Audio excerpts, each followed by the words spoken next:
afternoon. Trustees, faculty, staff, honored guests, excellencies, friends and alumni of AUB, welcome to your new academic year. Every year around this time, in the 9 days of summer, hope springs eternal on our beautiful and historic campus. Remarkable students fill this campus with their vigor and their ideas. They challenge dogma and they challenge the administration. Having observed the apathy and the docility that pervades other leading universities, we wouldn't have it any other way. Even in these challenging times, the idealism of our students, the accomplishments of our faculty, the dedication of our staff, loyalty of our alumni, and the wisdom of our board make every September alive with infinite possibilities. Where else but at AUB does hope bound forward with such authority, confidence, and insight? There's no question we need such hope in these times, hope based on hard realities and realistic plans, and not just dreams and optimism. In It Can't Happen Here, a novel by Sinclair Lewis, written in the interwar period and based on his wife's reporting from Europe on the rise of fascism, Lewis imagines an America under the aegis of its own dictator. Stranger things can happen. One need only look back at some alarming episodes from this summer. From the forced cancellation of the concert in Byblos by AUB's own Mashroor Leila with fierce criticism by religious authorities of songs the band had played in Lebanon and the region for years. And we have Mashroor Leila here. Gentlemen, please stand up to accept the community support.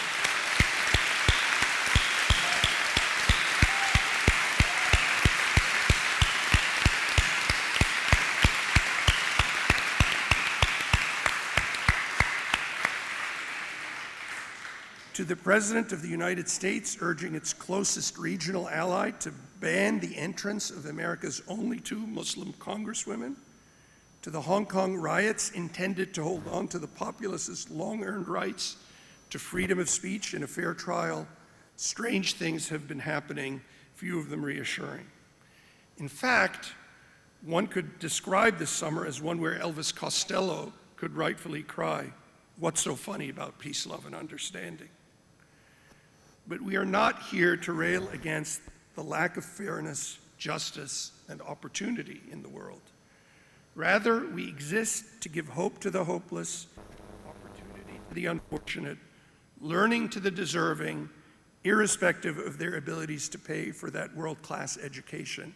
I'm going to talk about that a little later in my speech. We do this by recruiting the best and brightest, by sheltering and supporting them through the storms to come, by providing counsel and conscience to the leaders of the region. We are here to stay and to provide hope and opportunity for a better and brighter future. So instead of asking what couldn't happen here, perhaps it would enjoin us to ask what can happen here to change a country and a region so the best and brightest young people do not have to leave their homes to gain a fair opportunity to succeed, to assume their natural human rights to health, happiness, and to a better life. Rather, we must ask how to create an environment where the planet, which we are currently consuming at breakneck speed, can rather be cherished and preserved for generations and indeed for millennia to come. Looking at the course of history, what we see is that much of the most significant progress is achieved in periods of stress, suffering, and pain. The American New Deal was a result of the Great Depression and the travails of the Dust Bowl, so eloquently captured in John Steinbeck's The Grapes of Wrath. As Orson Welles' character Harry Lime memorably said in The Third Man, you know what the fellow said? Italy, for 30 years under the Borgias, they had warfare, terror, murder, and bloodshed, but they produced Michelangelo, Leonardo da Vinci, and the Renaissance. In Switzerland, they had brotherly love, they had 500 years of democracy and peace, and what did they produce? The cuckoo clock. With all due respect, Switzerland produced more, but you get Orson Welles' point. Also, take what many consider the apogee of modern Western civilization, the 19th century. Europe flourished like never before in statecraft, science, and the arts, with monumental figures like Beethoven, Bismarck, Napoleon, Faraday, Mendel, Goethe, Curie, Dickens, Marx, Pasteur, and Darwin, among others. America contributed its greatest president in Abraham Lincoln, its greatest inventor in Edison, its arguably most transformative innovation in Alexander Graham Bell's telephone. And it launched what would become its greatest university abroad, the Syrian Protestant College, forerunner to the American University of Beirut in 1866, in the 19th century. The Great Arab Renaissance, or An-Nahda, took place and gathered momentum throughout the 19th century, with many of its most impactful contributors having their roots right here, including the great Muallim Boutros al-Bustani, whose 200th anniversary we celebrate this year. The 20th century beckoned, and while not what mankind might have hoped for, despite its scientific and technological leaps, including space exploration, modern medicine, and the internet, but also, sadly, the two world wars and the Cold War. Almost 100 million people perished during or as a consequence of the two great wars, and tens of millions died at the hands of their own leaders, whether in the China of Mao's Cultural Revolution or during Hitler and Stalin's dark reigns. America lost its way in Palestine and in Vietnam, and the peoples of those lands lost so much more. Britain and France lost their empires, and free, hungry, chaotic, excitable new nations regained ownership of their civilizations and the responsibilities of their citizens. Then, when the Soviet Union and the Iron Curtain came crashing down, historians led by Francis Fukuyama declared the end of history. But it didn't quite turn out that way.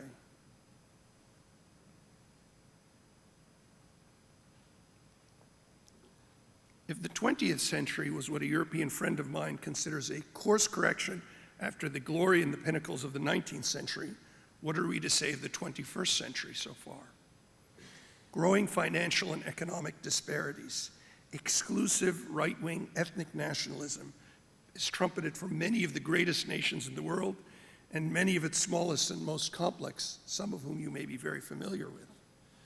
From the leaders of Russia, China, and the US to Britain, Italy, and Hungary, the rejection of multiculturalism, the demonization of the other, is a greater hit today than Bob Dylan's emblematic anti-racist "Blowin' in the Wind" ever was at its peak in the 1960s.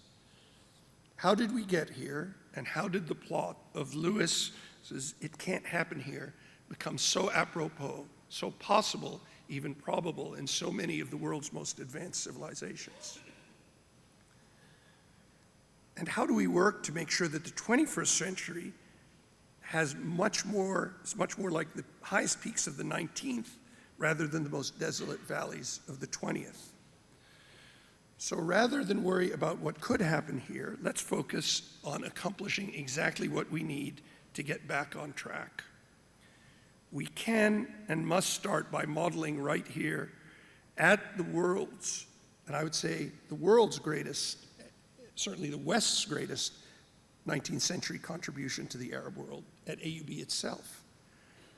And perhaps we can do that by harnessing a most unexpected quality. I'm talking about human anger towards the loftiest goals.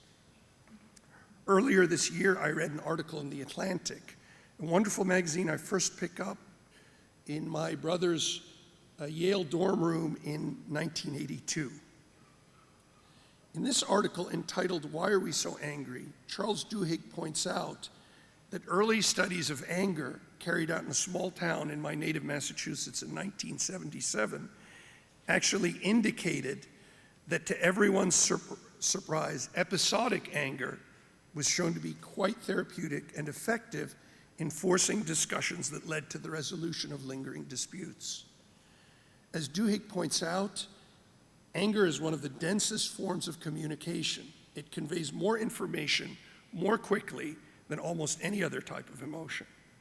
He goes on to point out that other forms of anger, where lingering resentment can easily turn to violence, where revenge becomes the driving factor, are far more destructive.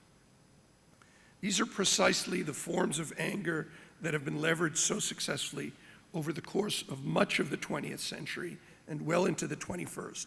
The type of anger that has manifested itself, for example, in serial school shootings and the plague of gun violence that we see in the United States, in Britain's need to purge itself of Poles and other Eastern Europeans through Brexit. As the author concludes, showing data that our current predicament in America and across the globe suggests we may be further down a path towards widespread violence than we realize. In his landmark reconsideration of Napoleon, the British historian Ada Roberts states, and thank you, Alison and Ada, for carrying the book, the ideas that underpin our modern world, meritocracy, equality before the law, property rights, religious toleration, modern secular education, sound finances, and so on, were championed, consolidated, codified, and geographically extended by Napoleon. To them, he added a rational and efficient local administration, an end to rural banditry, the encouragement of science and the arts. That's when he wasn't looting everyone else's art to put in what would become the Louvre. The abolition of feudalism and the greatest codification of laws since the fall of the Roman Empire. So how do we harness that same anger that properly directed can resolve lingering issues? How do we fuel the same sense of hurt and exclusion that drove the Napoleonic Code rather than that which forged the Napoleonic Wars? Let us consider those aspirational qualities that Roberts mentions: meritocracy, equality before the law, property rights, religious toleration, modern secular education, sound finances. How could we ensure that the 21st century moves more adroitly towards these goals and that of conservation of nature, sustainability, inclusiveness, innovation, and equitable distribution of wealth, health, and happiness? Let us consider what we at AUB are really doing and can do, and must do, I would argue, to promote those same qualities in order to model a fairer and more just society, a more inclusive world. We already have faculty, and many of them are here, making fundamental discoveries that can be translated to impact the region in a better way. AUB's Medical Center cares for some of the most ill and unfortunate souls in the region with world-class care. Our non-academic staff are models of selfless dedication, showing unparalleled loyalty, purpose, and steadfastness to the university's mission in spite of the economic maelstrom that threatens to engulf Lebanon and the Arab world. And our magnificent students, truly the best and brightest of the region and the world, are lighting up villages, educating the underprivileged, entertaining the country and the region with their music, with their theater, and creating new value through innovation and application. To be clear, we are committed, as we have always been, to the education of our students in good times and in bad. As Lebanon and the region move into a period of increasing instability, we are committing to help all of our students complete a world-class, fully supported education to the best of our abilities. I just spent 3 weeks crisscrossing the United States to the point that I felt a kinship with the great Woody Guthrie, the bard of the people, whose best-known composition, a reaction to Irving Berlin's America the Beautiful, is "This Land Is Your Land." This song was inspired by the great migration west of folks from Oklahoma to California during the Dust Bowl. This odyssey of the disenfranchised, which was beautifully outlined in Steinbeck's The Grapes of Wrath, which details the poignant travails of the migrant Joad family, once proud land-owning farmers in Oklahoma, as they migrated to California. Sadly, this experience is being recapitulated to a tragic degree today through the displacement of large swaths of Syria's agrarian society to Lebanon, Jordan, Egypt, and Turkey in particular. Like the Okies of Steinbeck's masterpiece, Syrian families suffer from hunger, poor access to health care, lack of educational opportunities, crowding, and poor sanitary conditions. Like the Okies, however, they do encounter some who understand and support their plight. And our students and our faculty, I'm proud to say, are at the forefront of these efforts, leading efforts to create a healthier, more welcoming environment across this country and other countries. Our AUB community has built sheltering schools through the Ghata Project, surveyed working conditions for migrant children, and here I'm referencing the landmark work by Rima Habib, among many important projects, including building a new electronic medical record through Sijilli and others. The nobility of our individuals who are willing to sacrifice for others, this is something so eloquently brought to the fore in Steinbeck's masterpiece. It reminds me precisely of our remarkable students, faculty, and staff who give of themselves unselfishly and continuously so that others may have life and have it more abundantly. These remarkable members of the AUB community are able to mobilize that anger, not for revenge, an anger at the state of affairs that they are mobilizing with great clarity of purpose and for the greater good. They mobilize that anger through increasing expectation of themselves and others. Woody Guthrie, of course, would inspire a whole generation of troubadours, the greatest of whom was the American singer-songwriter and 2016 Nobel laureate Bob Dylan. They gave him the Nobel Prize before we could give him an honorary degree. Dylan wrote his legendary Song to Woody as a tribute to his idol, something I've reflected upon a great deal as I've flown more than 1 million miles over the last 4 years in service of an equally noble cause, our AUB. And I'm going to ask Sarah Nassar to come forward. Now, Sarah has an interesting and fitting biography. Sarah is a full merit scholarship who graduates this year in industrial engineering. She herself grew up in California, so she has something to say. She's going to sing Song to Woody for us.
Thank you, Sarah.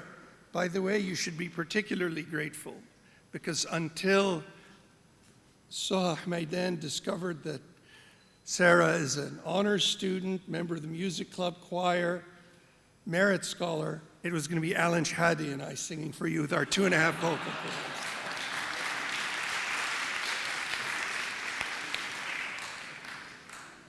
So, as she just sang about a funny old world that's coming along, seems sick and it's hungry, it's tired and it's torn, it looks like it's a dying and it's hardly been born. That brings me to the here and the now and what we can do at AUB. We must continue to support our faculty and staff, our permanent army, as our board chair, Philip Khoury, so frequently reminds me and he describes you, by ensuring that they and you are not subjected to the severe challenges to the quality of life that could result should the region and the country's economic, social, and political instabilities continue to build. And to further ease their and your minds, we pledge to do all we can to mitigate the effects of any serious devaluation in currency or further economic deterioration to the best of our ability. To prevent that and to prevent our students from graduating on time, our patients from being cared for, and our faculty and staff from being able to provide for their families. We will continue ourselves and our university to the very highest standards of excellence, transparency, and accountability. We will act to further stabilize our best and brightest faculty by gathering and synthesizing all data from our last 2 rounds of tenure and promotion applications to ensure a continually improving process that is as fair, inclusive, and selective for excellence as possible. And this, I'm pledging today, will lead to an opportunity for folks to apply sooner rather than later in an improved system, improved circumstances, given the greater traction, precision, and momentum the process is gaining over the last 2 rounds. As for our students, we've steadily increased both our need and merit-based financial assistance, such that about 60% of our student body, through new merit and need-based programs that are being rolled out this year, are being assisted. At the same time, we're fully aware of everyone's concerns with regard to the necessary benchmarking to dollar tuitions that were part of our long and successful efforts to join the Common Application. That's part of what we aspire, which is to have 30% of our matriculating students by 2030 being international. And while we embrace with great enthusiasm the magnificent students we have from all over the world that we're being privileged to educate from Africa, Asia, Europe, Australia, the MENA region, and beyond, certainly the Americas, at all ends of the world, we will never turn our backs on the brilliant Lebanese, Syrian, Palestinian, Jordanian, and Iraqi students that have formed the bedrock of our student body for many generations. We won't allow this economic undertow to affect them. And I think this is something we've already demonstrated with our support of our MEPI-TL Palestinian students.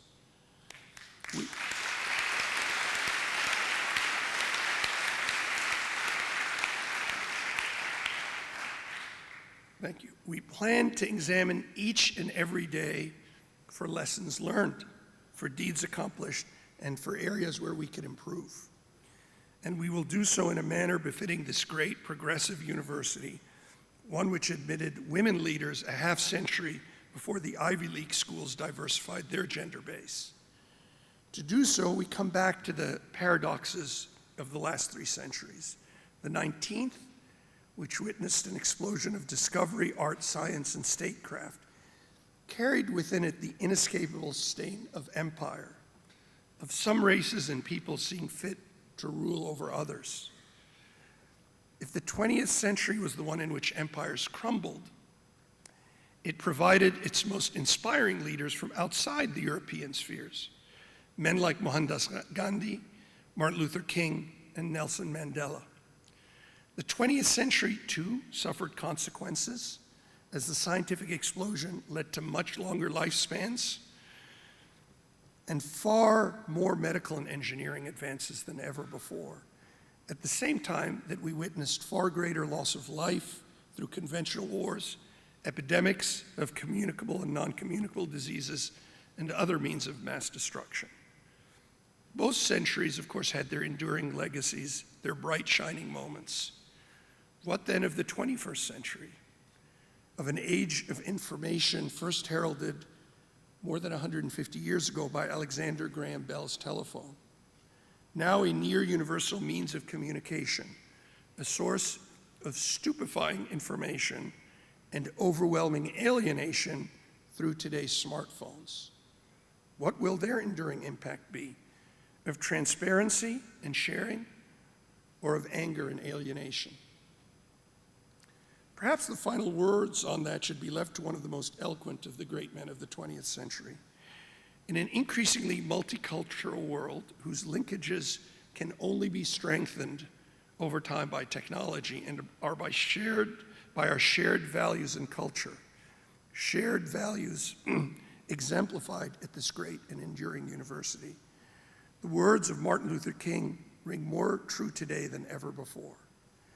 As this great political strategist and champion of universal human rights once said, "I have a dream that my 4 little children will one day live in a nation where they will not be judged by the color of their skin, but by the content of their character." Not by the color of their skin, but by the content of their character. So I say yes, it can and it must happen here. We can lead by example, provide for our community, and continue to model a fair, just, and inclusive society.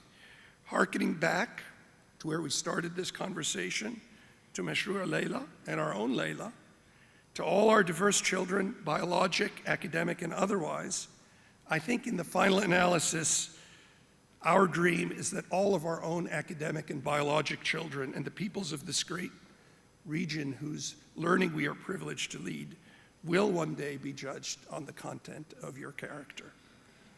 And to make that dream into a reality, we have many promises to keep and miles to go before we sleep, and miles to go before we sleep. Thank you.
بس لازم نحط يلا نايس يلا